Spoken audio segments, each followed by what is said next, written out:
여러분들은 운전대 잡으면 어떤 사람으로 변하십니까? 사람들마다 저도 마찬가지고 희한하죠. 운전대만 잡으면 왜 이렇게 조급하고 난폭해지는지.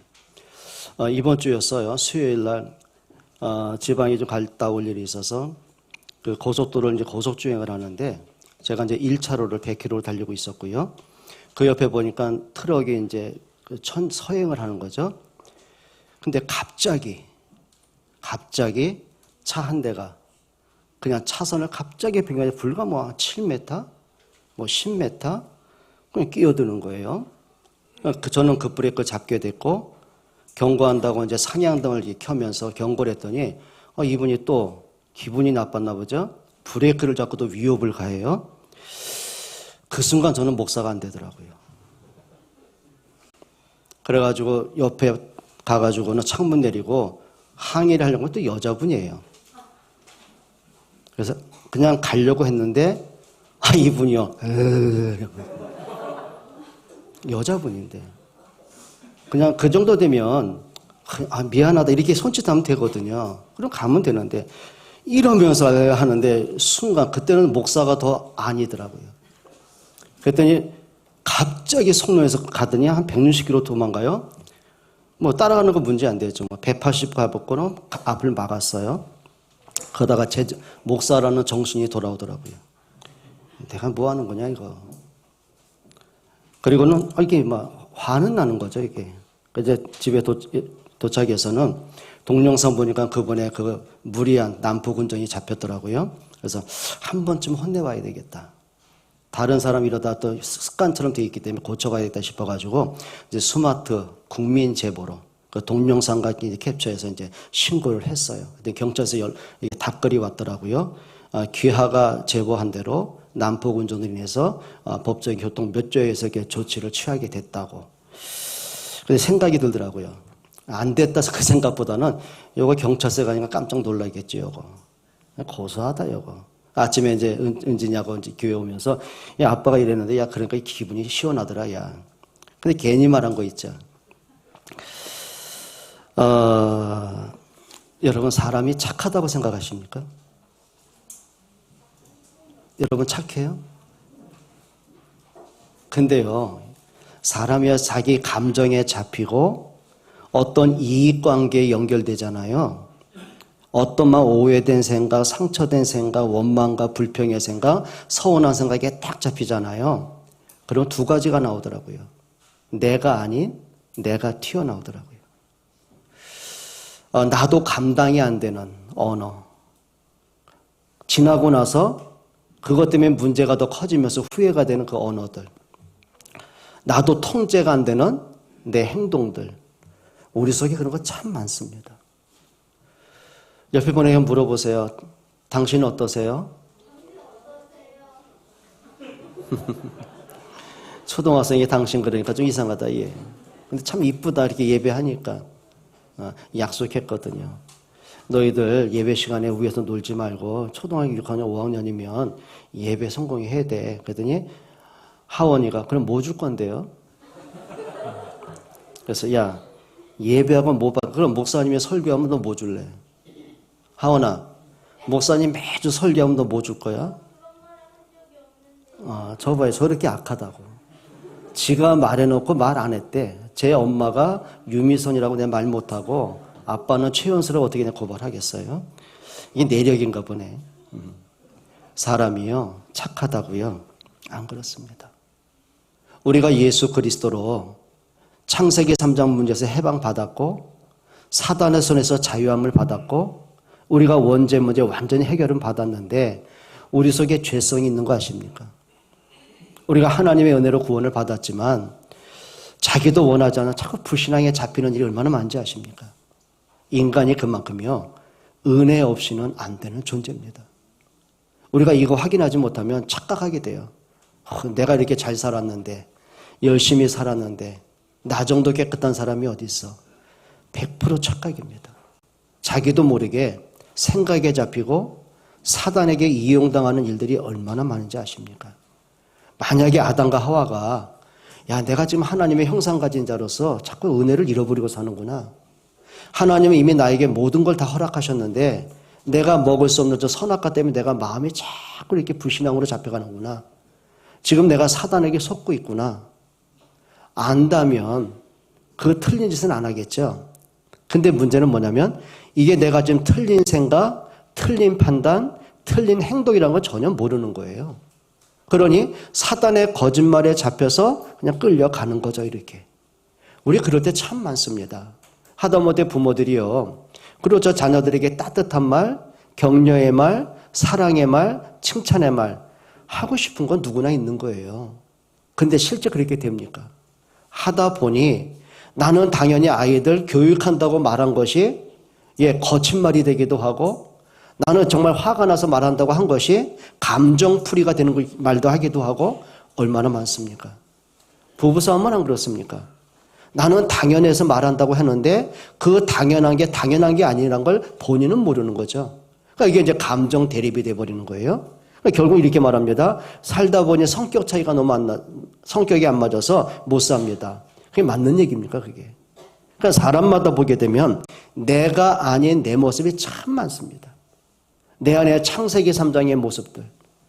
정말 과거에 상처로 살아왔던 상처에 잡혀서 어른이 된 이후에도 상처된 말들, 상처된 생각들, 행동들이 너무 많이 나온 거 아십니까? 이스라엘 백성이 그렇게 하나님의 은혜로 노예로 살던 그 노예살이가 끝나고 이제 애굽에서 나왔잖아요. 그것만 해도 얼마나 감사합니까? 평생 감사해도 못할 말인데. 근데 이상합니다. 문제만 생기면 내가 손해된다고 생각이 들고 이 문제 때문에 내가 어려움 당한다고 생각이 들기만 하면 어디로 간지 아십니까? 복음으로 안 가더라고요. 과거에 노예로 살던 그 생각, 그 상처, 그 노예 근성으로 계속 돌아가더라고요. 여러분 우리가 치유라는 게 뭔지 아십니까? 치유는 다른 게 아니에요. 내가 과거에 영향받지 않는 게 치유입니다. 근데 사람들마다 보면 다 과거에 발목 잡혀 있거든요. 내가 이렇게 살았는데, 내가 누구 때문에 힘들었는데, 어릴 때 있었던 상처들, 그것이 늘 내 생각 속에 남아있다 보니 어떻게 돼요? 자존감도 낮아지고, 그리고 자기 자신이 누군지도 모르게 되고, 오늘 또 자그마한 문제가 또 상처 때문에 걸려 넘어지기도 하고, 여러분 기억하시면 됩니다. 우리는 은혜 아니면 안 됩니다. 복음 없이는요, 한순간도 설 수 없는 것을 인정하시는 여러분 되시기를 축원합니다. 그럼 저와 여러분들에게 복음은 뭐라고 생각하십니까? 첫째로 한번 생각해 보죠. 복음에 대해서 사람들이 너무 틀린 오해를 많이 합니다. 그 중에 하나가 뭐냐면요, 예수는 그리스도, 십자가, 부활, 재림, 그냥 기독교가 만든 교리겠지라고 말합니다. 근데 그게 불신자 얘기가 아니고요, 신자들 얘기란 말이에요. 대다수의 많은 모태신앙인들, 2대, 3대, 4대 기독교 배경 가진 사람들, 어릴 때부터 교회 다녔고, 그리고 수많은 메시지 듣고 훈련받는 사람들이 딱 어느 날 자기 마음속에 잘못 각인된 게 뭐냐면요, 당연한 거지 뭐. 당연한 거지, 교리. 요한복음 11장에 보게 되면 나사로가 죽음을 당하게 돼요.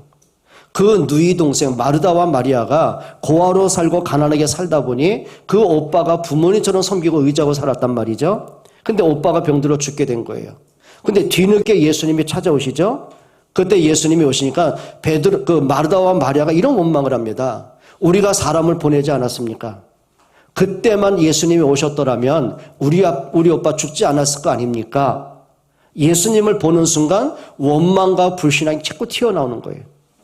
그때 예수님 말씀이죠. 내 말이 네가 믿으면 하나님 영광을 보리라 하지 않더냐. 그 말은 뭐죠? 네 오라비가 다시 살리라라고 말씀하신 거죠. 그랬더니 마르다와 마리아가 이렇게 말합니다. 맞다고. 예수님이 재림하시는 그날에는 죽은 자가 다시 영원한 몸으로 살아나고 우리도 믿는다고 말하는 거예요. 무슨 얘기죠? 예수님의 부활도 믿었고 예수님의 재림도 믿었고 죽은 자가 영원한 생명처럼 살아난다는 부활의 신앙도 있었던 거예요. 근데 뭘 놓친 거죠? 지금 나와 함께 하시는 그리스도가 안 보이고요. 내 오빠가 죽었으니 의지할 대상이 없고 이제 외롭게 살아야 되고 우리에게 소망이 끊어졌고 우리가 사람을 보냈을 때 오지도 않았던 예수님이 원망스러웠고 여기에 잡히게 되는 거예요. 믿기는 믿어요. 예수는 믿기는 믿어요. 근데 무슨 믿음이에요? 지금 나와 함께 하시는 그리스도가 아니고 그냥 예수님 재림할 것 그냥 교리적인 거예요. 왜냐하면 들었으니까.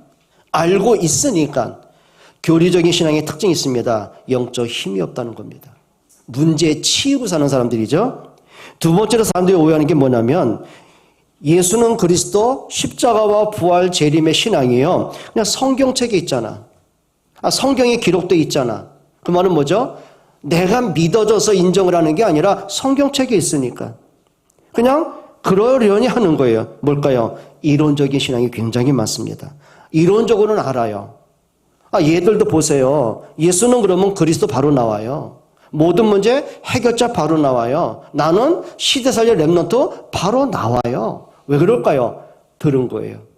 메시지로 듣고, 그죠? 예배 때 듣고, 성경 공부 때 듣고, 수련회 가면 듣고, 너무 많이 들은 거예요.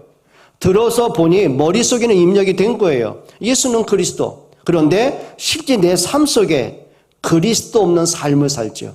문제가 생기면 그리스도가 안 보이고요. 문제에 자꾸 잡혀요. 불신앙 들고 염려가 되고 낙심이 되고 기도할 힘이 없고 예배할 힘이 없는 거예요.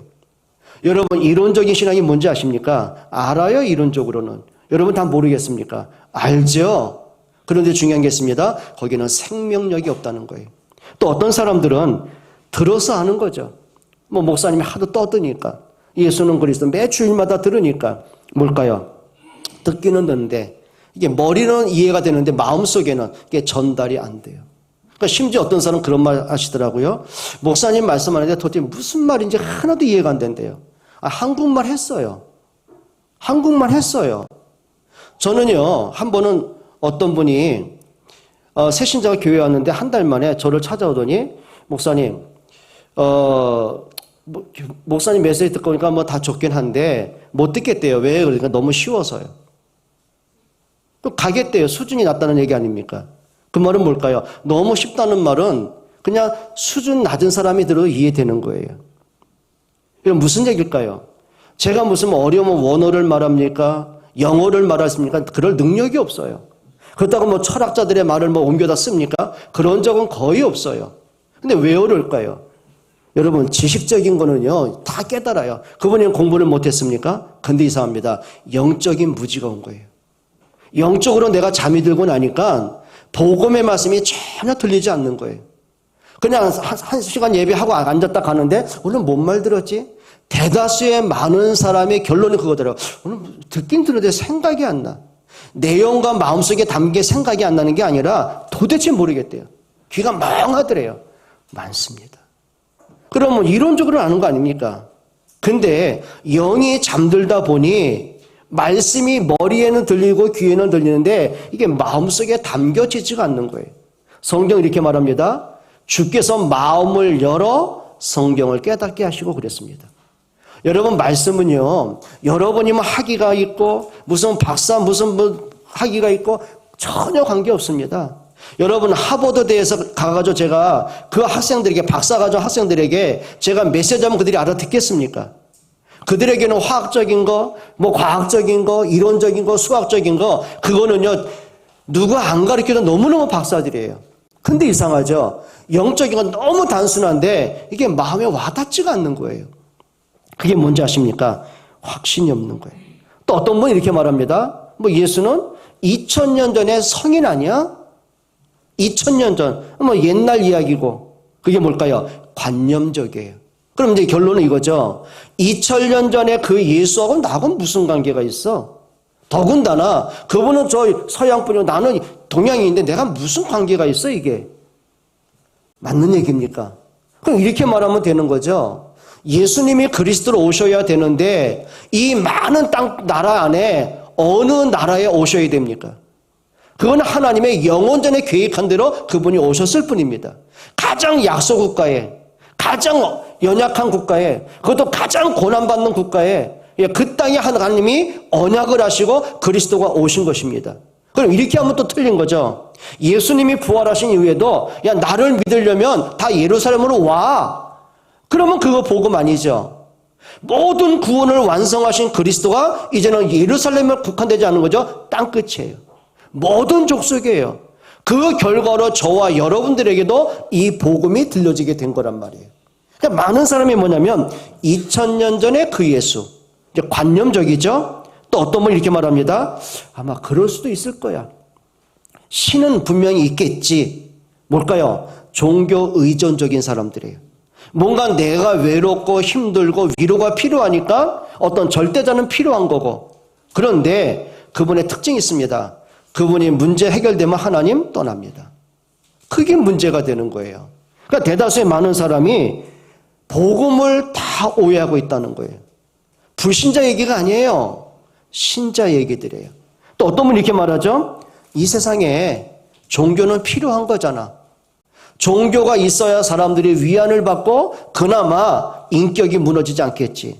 뭐 교회 가서 말씀 들으면 뭐 나쁜 얘기 하겠어? 뭐 듣다 보면 애들이 인성도 바뀌어지고, 그렇죠. 애들도 뭐 성품도 바꿔지고, 그렇죠. 양심도 있을 것이고, 뭐 신이 있다면 축복도 할 것이고. 그게 뭘까요? 종교신앙이에요. 그리스도가 아니에요. 이분의 특징이 뭐냐면은 정말 예수는 그리스도를 보고 따라간 게 아니고 그냥 내가 필요한 예수, 내가 외로울 때 위로가 될 예수, 내가 고민되는 문제를 해결해주는 예수. 무슨 얘기죠? 그리스도를 쉽게 말해 세상 말로 말하면 따까리로 보는 거 아닙니까? 내 문제 치닥거리하는 그 정도가 아니겠습니까? 그게 종교인들의 특징입니다. 그러면 목사인 저부터 우리가 완벽할 수는 없습니다. 아까 말씀 얼마나 창피합니까? 옆에서 저한테 뭡니까 난폭운전한 그 사람 때문에 순간 목사라는 사실도 잊어버리면 화가 나더라고요. 순간 욕이 나오더라고요. 저도요. 여러분 사람이 완벽하다고요? 절대 그러지 않습니다. 그냥 겉으로 볼 때는 인품이 있어요. 제가 여러분 앞에 섰을 때 막 나가겠습니까? 거짓말하겠습니까? 체면 갖고 인격 있게 가장 고상하게 여러분 가장 은혜 받는 그런 거룩한 모습을 보여야 될 거 아닙니까? 인간은요 꾸며졌을 뿐이지 자기 실체를 그대로 드러나면 추한 것이 인간이더라고요. 얼마나 추한지 아십니까? 얼마나 냄새나는지 아십니까? 가족이라고요? 아니더라고요. 이익 앞에서는요 가족이 아니더라고요. 지난주에 은진이가 저한테 아빠 고마워요 그러더라고요. 왜 그랬더니 이제 뉴스를 들은 거예요. 그래서 하는 말이 아빠 덕분에 나는 언니하고 싸울 일이 없어 좋아요 그러더라고요. 뭔 말인지 모르세요? 물려받을 상속받을 재산이 없으니까 언니하고 법정 싸움 안 가서 좋다는 말이에요. 여러분 이익 앞에서는요 부모도 자식도 없더라고요. 인간이요 생각이 딱 잡히면요 여러분 기억하셔야 됩니다. 은혜 아니면 안 됩니다. 복음 아니면 안 됩니다. 여러분 하나님의 은혜 속에 있기를 축원합니다. 그럼 두 번째로 우리가 가진 이 복음은 도대체 뭡니까? 로마서 1장 2절로 4절에 바울이 이렇게 말합니다. 이 복음은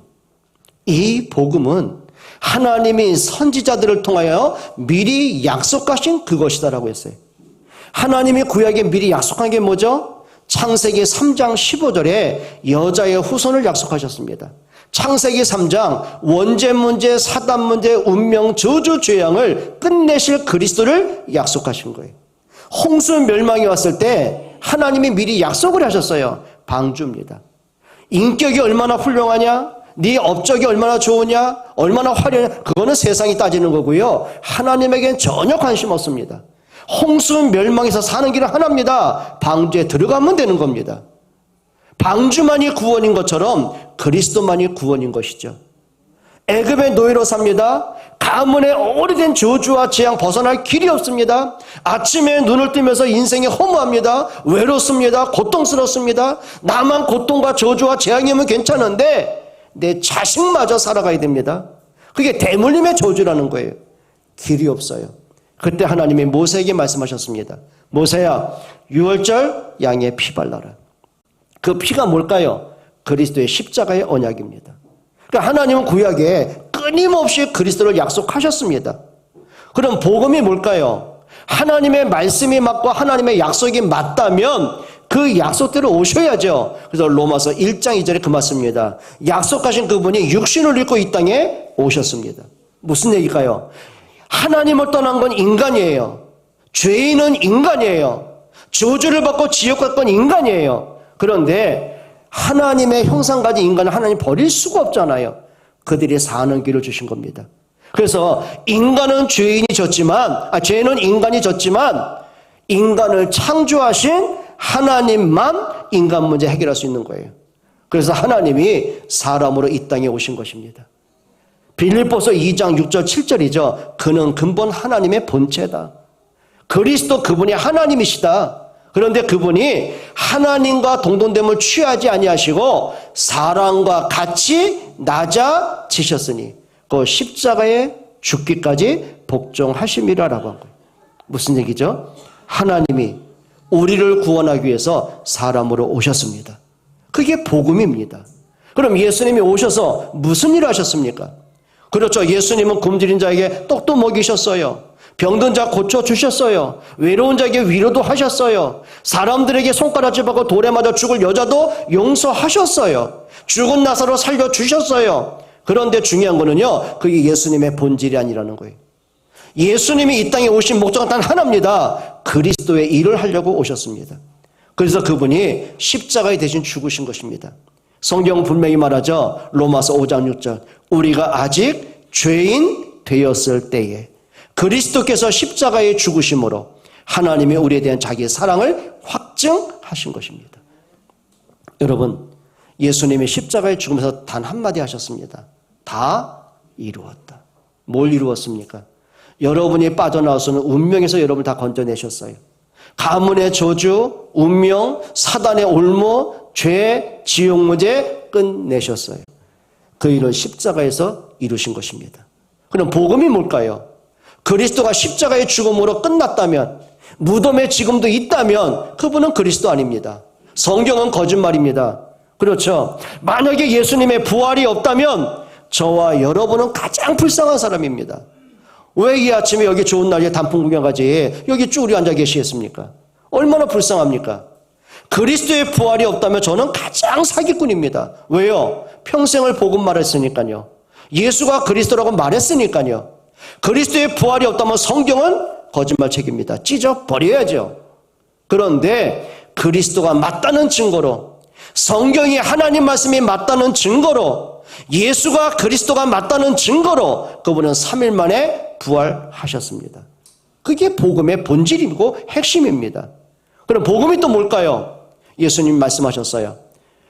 하늘로 가심을 본 그대로 다시 오시리라. 예수님 반드시 재림하십니다. 처음에 오신 2000년 전에 오신 예수님은 심판주로 오셨습니다.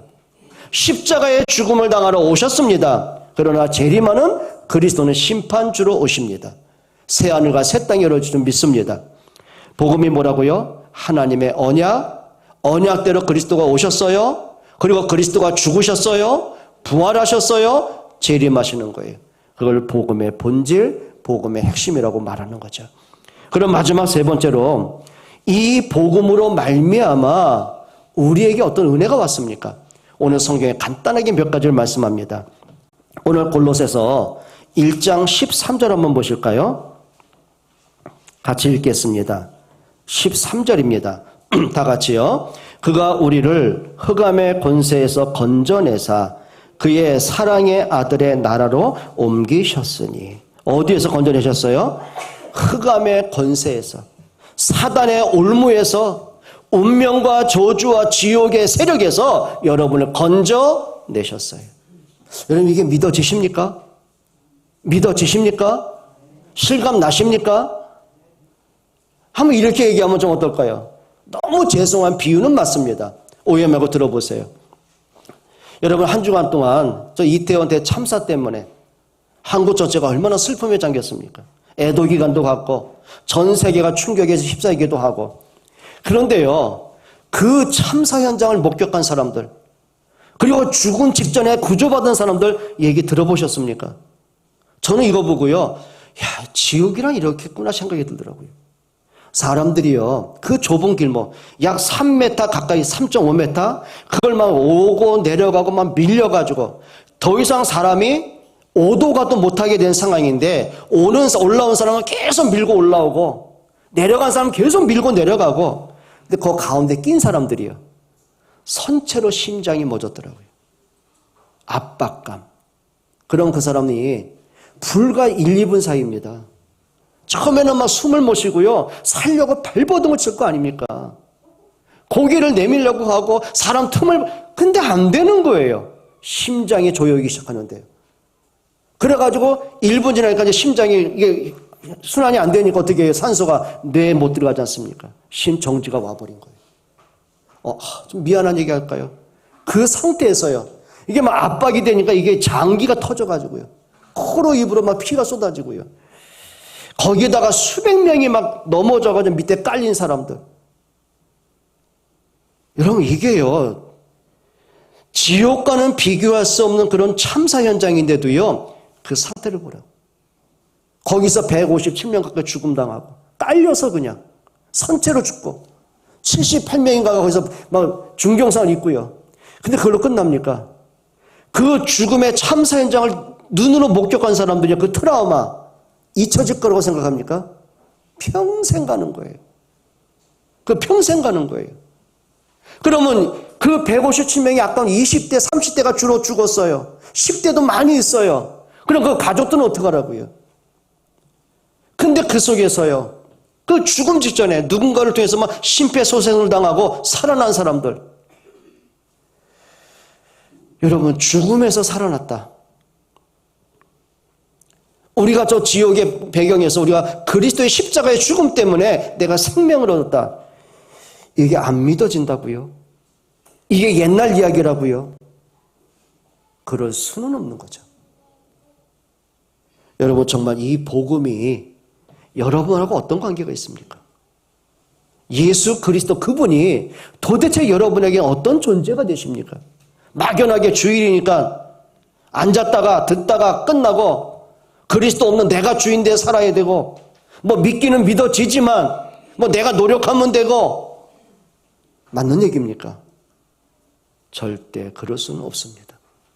여러분이 만약에 운명을 스스로 해결할 수 있다면 과거의 그런 외로움과 상처 스스로 행복을 찾아낼 수 있다면 가문의 저주를 막고서 그 문제와 관계없이 살 수 있다면 내 후대에게 재앙을 물려주지 않고 행복과 웃음과 소망과 비전만 물려줄 수 있다면 그리스도 없어도 되겠죠. 그런데 인간 사이는 그런 게 없더라고요. 부자들에게 물어보세요. 그런 세상이 있는가? 정치가들에게 물어보세요. 그런 세상이 있는가? 노벨상 수상자에게 물어보세요. 그런 세상이 있는가? 본인도 영적 문제, 우울증, 공황장애 얼마나 심한데요. 지난 토요일입니다. 신문에 보니까 항공우주연구원 그 원장하고 그 대표적인 박사님이 그 인터뷰한 기사가 나왔더라고요. 자기는 나로 뭐 그런 발사체 발사하지 않습니까? 우주선을. 그런데 발사 전까지는요. 밥을 먹는데 이게 모래인지 밥인지 모르겠더래요. 잠을 못 잔대요. 불안해서 두려워서. 그럼 그렇게 지식인들 성공한 사람들 한 나라와 역사를 이렇게 이끌어가는 그런 제4차 세계, 5차원 세계를 이끌어가는 그들의 실력이 왜 그들의 운명을 못 바꿉니까? 그 오는 게 그겁니다. 우울증과 공황장애. 여러분 벗어날 길이 없는 거 어떡합니까 이게? 답은 하나입니다. 여러분을 창조하신 하나님만이. 여러분을 대신해서 십자가에 죽으셔서 모든 문제 해결해 주신 그리스도만이 여러분의 인생의 해답이 되고 인생의 행복이 됨을 찾기를 축원합니다. 그가 우리를 흑암의 권세에서 건져내셨어요. 사망에서, 저주에서, 운명에서, 사단의 손 지옥에서 그리스도가 십자가에 죽으심으로 우리를 건져내셨어요. 그게 우리의 복음들입니다. 요한일서 3장 8절에 분명히 말씀합니다. 하나님의 아들이 오신 것은 마귀의 일을 멸하려 함이니라. 근데 사단의 머리 박살내신 그리스도가 여러분의 그 권세 주신 거 아십니까? 너희가 내 이름으로 귀신을 쫓아내며 악의 모든 세력을 제어할 권세를 주셨다고 분명히 성경을 말씀합니다. 여러분에게 이런 권세가 있으면 믿습니다. 끌려가면 안 돼요. 자기 생각에 끌려가고 문제에 끌려가고 사람 때문에 손해보고 여론에 끌려가고 불신앙에 또 잡히고 그럴 필요가 없어요. 여러분 가문의 저주를 꺾어내시기 바랍니다. 여러분의 인생 속에 걸림돌로 만드는 그 사단의 세력, 여러분을 속이고 미혹하는 흑암의 세력 그리스도로 정복하고 승리하는 여러분 되시기를 축원합니다. 오늘 13절 분명히 말씀했어요. 그가 우리를 흑암의 권세에서 건져내셨어요. 13절에 또 말씀하시죠. 그의 사랑의 아들의 나라로 옮기셨다고 했어요. 사랑의 나라를 옮기셨어요. 옮겼다는 뭐래요? 완전히 신분을 바꿔버린 거예요. 멸망받을 신분을 하나님의 자녀된 신분으로요. 요한복음 1장 12절에 분명히 말씀하지요. 영접하는 자. 곧 그 이름을 믿는 자는 하나님의 자녀가 되는 권세를 주옵니다. 여러분, 하나님의 자녀가 된 걸 믿기를 축원합니다. 정말 이 축복을 놓치지 마세요. 그리고 14절 한번 보세요. 골로새서 1장 14절. 그 아들 안에서, 그리스도 안에서 그 말이에요. 우리가 속량 곧 죄사함을 얻었도다. 여기 속량, 그러니까 신약 성경에 헬라어로 기록됐죠. 그러니까 헬라 아폴티오 그 말은 뭐냐면요. 그 당시엔 노예들이 있잖아요. 그 당시에 예를 들면 내가 채무가 있어가지고 그걸 갚지 못하면 그 집에 노예로 들어가야 되는 거예요. 근데 갚을 길도 없고 노예에서 내가 나올 길이 없는 거예요. 근데 누군가가 그 사람의 빚을 탕감하든지 그 사람의 빚을 배상금으로 갚아서 그 사람의 신분, 노예된 그 신분, 노예 증서를 찢어버리고 불살라버리고 이 사람을 자유자가 되게 한 거예요. 그걸 뭐냐면 속량했다라고 말하는 거예요. 여러분, 예수님이 내가 벗어날 수 없는 그 운명, 사단, 지역, 원죄 문제를 대신 십자가의 죽으심으로 모든 걸 뭐 하셨어요? 배상금으로 탕감을 하셨어요. 빚 자체를 없애버리셨어요. 그래서 여러분을 그의 아들 안에서 뭐라고 그랬어요? 속량, 죄사함을 얻게 하셨다고 그랬어요. 믿어지십니까? 로마서 5장 9절에 말씀합니다. 이제 우리가 그의 피로 말미암아 의롭다 하심을 받았으니, 누구의 피로요? 그리스도의 피로 우리가 의롭다 함을 받았으니 우리는 자랑할 게 없어요. 무슨 뭘 자랑할 게 많겠습니까? 그냥 은혜입니다. 우리가 구원받은 그 자체가 은혜고요. 우리가 운명에 묶여 살던 우리가 하나님의 은혜로 여기까지 온 게 은혜입니다. 믿기를 축원합니다. 그리고 20절 한번 보세요. 골로새서 1장 20절입니다. 같이 읽읍시다. 그의 십자가의 피로 화평을 이루사 만물 곧 땅에 있는 것들이나 하늘에 있는 것들이 그로 말미암아 자기와 화목하게 되기를 기뻐. 그의 십자가의 피로 하나님과 화목하게 하셨어요. 화평을 이루셨어요. 그래서 로마서 5장 12절 이렇게 말씀하죠. 우리가 하나님과 원수 되었을 때 그리스도의 십자가의 피로 하나님과 화목하게 하셨느니라. 이런 은혜가 어디 있겠습니까? 근데 이걸 우리가 종교로 바지하면 안 되잖아요. 여러분에게 한 가지만 생각하십시다. 내가 지금까지 평생을 살아오고 신앙생활을 해왔다고 하지만은 과연 나의 믿음의 색깔은 복음 없는 내 색깔인지, 아니면 복음이 너무 빛바래져가지고 희미해가지고 그냥 가물가물한지, 그냥 막연하게 종교적으로 관념적이고 이론적인지, 아니면 교리적인지 한 번쯤은 점검해 보세요. 그리고 복음 속으로 깊이 들어갈 수 있는, 그리스도가 나의 주가 되시고 나의 모든 것 되는, 그리스도가 나의 행복이요 삶의 이유가 되는 그런 은혜가 있기를 주의 이름으로 축원합니다. 하나님께 감사를 드립니다. 예수님이 그리스도이신 것을 믿습니다. 그리스도께서 친히 사람으로 오시고 십자가에 죽으시고 부활하심으로 우리를 운명에서 사단에서 죄에서 속량하심을 믿습니다. 그리스도 그 이름 붙잡게 하시고 그 이름을 바라보게 하시고 그 이름의 증인으로 서게 해 주옵소서. 예수 그리스도의 이름으로 기도합니다.